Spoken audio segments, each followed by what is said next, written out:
Ngayon guys, good morning.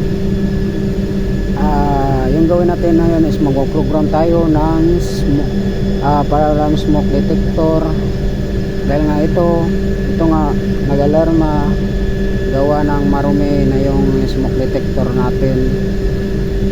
Ngayon yung gawin natin guys is hindi na natin to gagamitin kasi meron tayong bago na smoke detector.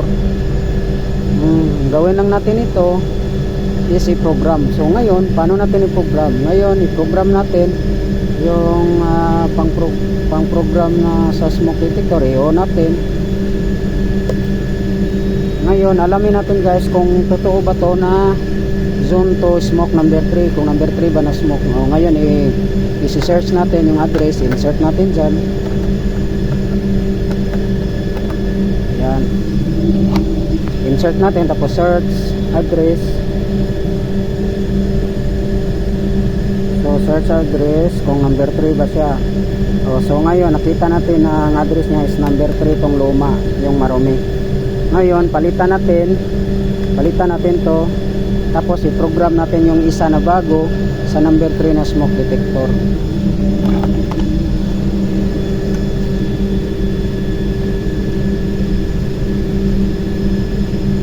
So ngayon ito, tingnan din natin to kung anong address nito para baguhin natin sa number 3. Yan, search address. Ngayon tingnan niya kung anong address tong smoke na bagong smoke detector na to. So ang address niya is 244. Ngayon palitan to natin ng number 3 kasi yung luma palitan natin yon. Ito yung ipalit natin, tapos i-address natin to ng number 3 na smoke detector. Okay, program natin to. So yung gawin natin to 44, gawin lang natin tong 03 1, 2, 3 ito 0. Ayan,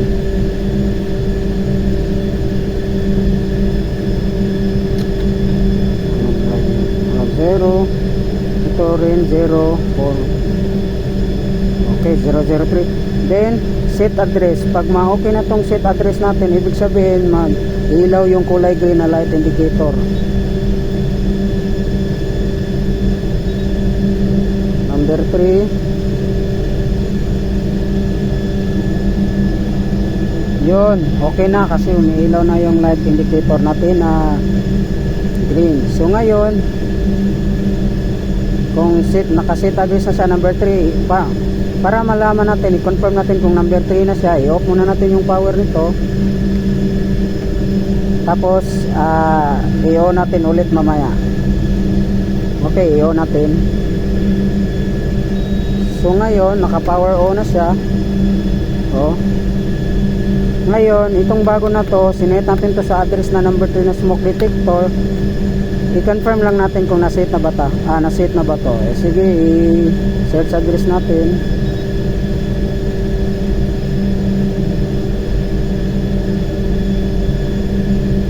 Yan. So, naka-address na to ng number 3. So, ngayon guys, kabit na natin to.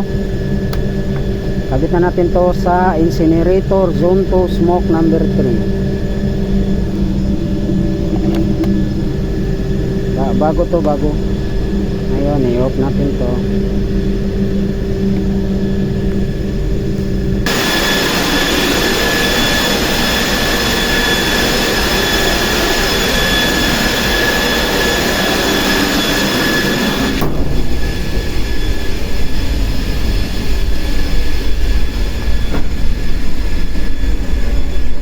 Ngayon, papunta na tayo sa incinerator para ikabit natin ito yung bagong program natin na smoke detector.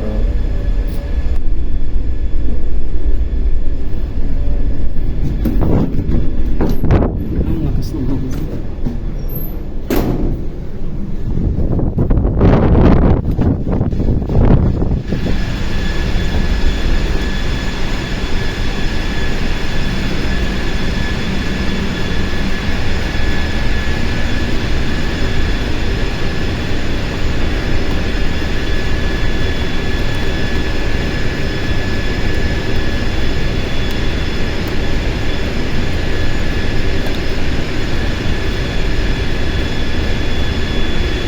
guys, nakabit na natin.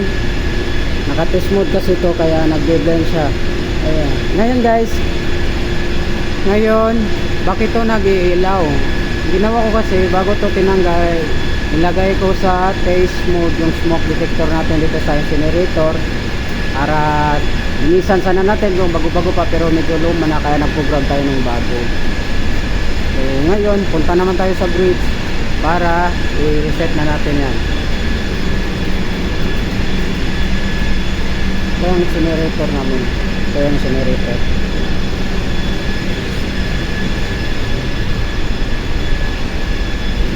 Ito rin yung scrubber, pinalitan natin yan ng moisture detector sensor kasi gawa nga ng alarma, nasira yung ano natin, moisture detector sensor.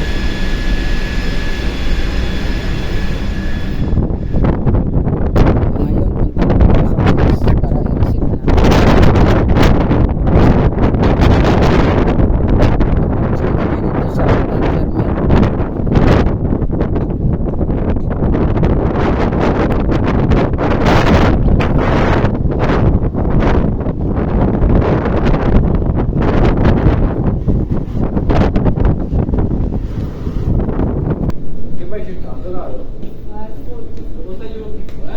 I will reset a smoke detector number 3.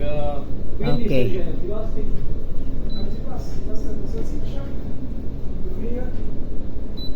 Disablement. Okay.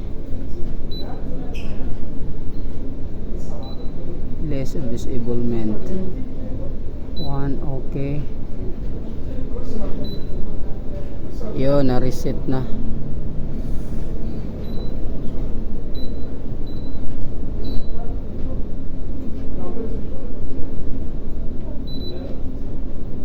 May fault pa rin pala. Costless. Okay.